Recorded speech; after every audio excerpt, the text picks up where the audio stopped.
اور ہم نے بہت سی بستیوں کو جو ظالم تھیں پیس ڈالا، اور ان کے بعد اور لوگ پیدا کر دیے۔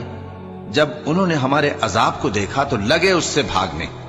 مت بھاگو، اور جن نعمتوں میں تم عیش و آسائش کرتے تھے ان کی اور اپنے گھروں کی طرف لوٹ جاؤ، شاید تم سے اس بارے میں دریافت کیا جائے۔ کہنے لگے ہائے شامت، بے شک ہم ظالم تھے۔ تو وہ برابر اسی طرح پکارتے رہے یہاں تک کہ ہم نے ان کو کھیتی کی طرح کاٹ کر اور آگ کی طرح بجھا کر ڈھیر کر دیا۔ اور ہم نے آسمان اور زمین کو اور جو مخلوقات ان دونوں کے درمیان ہے اس کو کھیل تماشے کے لیے پیدا نہیں کیا۔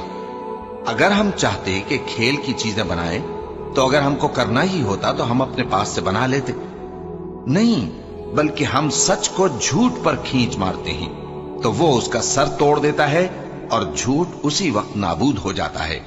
اور جو باتیں تم بناتے ہو ان سے تمہاری ہی خرابی ہے، اور جو لوگ آسمانوں میں اور جو زمین میں ہیں سب اسی کا مال ہیں، اور جو فرشتے اس کے پاس ہیں وہ اس کی عبادت سے نہ تکبر کرتے ہیں اور نہ اکتاتے ہیں، رات دن اس کی تسبیح کرتے رہتے ہیں، نہ تھکتے ہیں نہ تھمتے ہیں۔ اور لوگوں میں بعض ایسا بھی ہے جو کنارے پر کھڑا ہو کر اللہ کی عبادت کرتا ہے، اگر اس کو کوئی دنیاوی فائدہ پہنچے تو اس کے سبب مطمئن ہو جائے، اور اگر کوئی آفت پڑے تو منہ کے بل لوٹ جائے، یعنی پھر کافر ہو جائے۔ اس نے دنیا میں بھی نقصان اٹھایا اور آخرت میں بھی، یہی تو صاف نقصان ہے۔ یہ اللہ کے سوا ایسی چیز کو پکارتا ہے جو نہ اسے نقصان پہنچائے اور نہ فائدہ دے سکے، یہی تو پرلے درجے کی گمراہی ہے۔ بلکہ ایسے شخص کو پکارتا ہے جس کا نقصان فائدے سے زیادہ قریب ہے، ایسا دوست بھی برا اور ایسا ساتھی بھی برا۔ جو لوگ ایمان لائے اور عمل نیک کرتے رہے اللہ ان کو بہشتوں میں داخل کرے گا جن کے نیچے نہریں بہ رہی ہیں۔ کچھ شک نہیں کہ اللہ جو چاہتا ہے کرتا ہے۔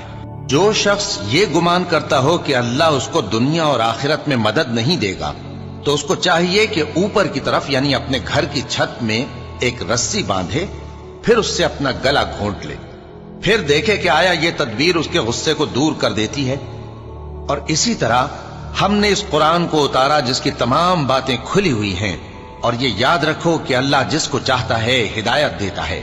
مومن مردوں سے کہہ دو کہ اپنی نظریں نیچی رکھا کریں اور اپنی شرمگاہوں کی حفاظت کیا کریں، یہ ان کے لیے بڑی پاکیزگی کی بات ہے، اور جو کام یہ کرتے ہیں اللہ ان سے خبردار ہے۔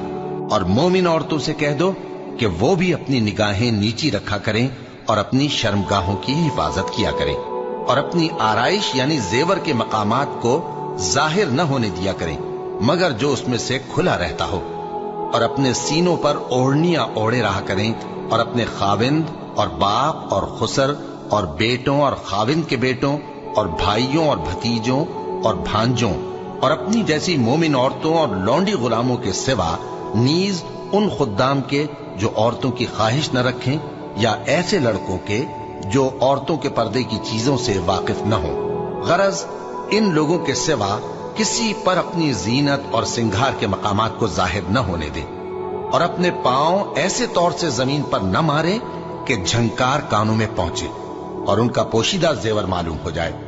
اور مومنوں سب اللہ کے آگے توبہ کرو تاکہ فلاح پاؤ۔